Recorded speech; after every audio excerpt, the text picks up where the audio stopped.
Good afternoon. This is my discussion post for telling the story of post-bellum America. The figure I chose is John D. Rockefeller. John D. Rockefeller is one of the most well-known businessmen of the post-bellum eras and of American history, and he's one of the business titans that transformed America into an economic powerhouse. But there's several different areas I want to discuss about John D. Rockefeller's post-bellum economic and financial success and life. First, we're going to talk about his financial success, then we'll move on to his use of vertical integration. Then we'll talk about the demographic change that benefited Rockefeller and that he affected too. Then we'll talk about the Sherman Antitrust Act and how he was the cause of it essentially. And then we'll talk about his philanthropy and the charity that he did. So first off, John D. Rockefeller got in the oil business pretty early in his life, and he had huge success with it. And he started the Standard Oil Company, which grew to dominate most of the oil industry and became one of the first big trusts in the United States.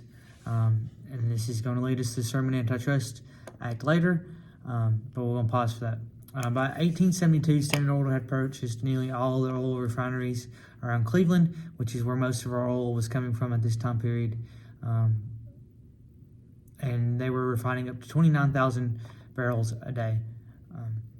By 1882, they had formed the Standard Oil Trust with an initial capital of $70 million, which obviously we know at that time is worth a lot more than $70 million today, which still would be a bunch of money.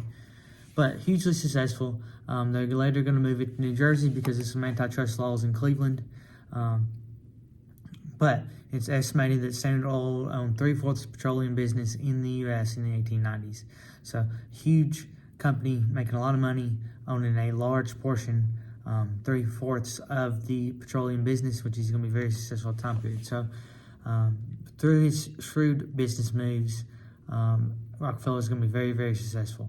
It's going to be interesting to note how, as a businessman, Rockefeller would make any deal that would benefit his and his company, regardless to what would happen to the other companies or the other people involved.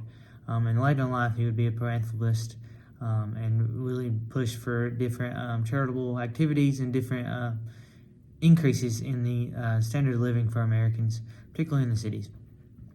But one of the ways he was successful was through the use of vertical integration. So while he did buy up and own most of the oil refineries around Cleveland, he also owned his own cooperage for making wooden barrels. So vertical integration is owning multiple steps of the supply process, and he's going to own the oil refineries and the wooden barrel manufacturing plant. He's going to benefit from both ways. He will also own several transportation companies that will help transport your oil, but he'll mostly rely on other people for that.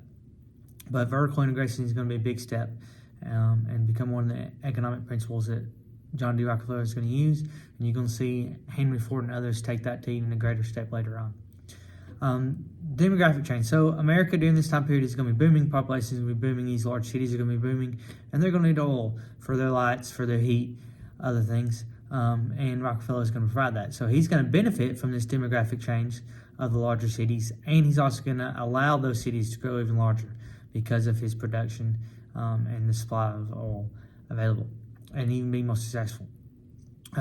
Sherman Antitrust Act. So it's going to have a huge effect on America, and essentially Roosevelt is going to be going after John D. Rockefeller's Standard Oil and trying to bust the trust, and allow more competition in the petroleum industry.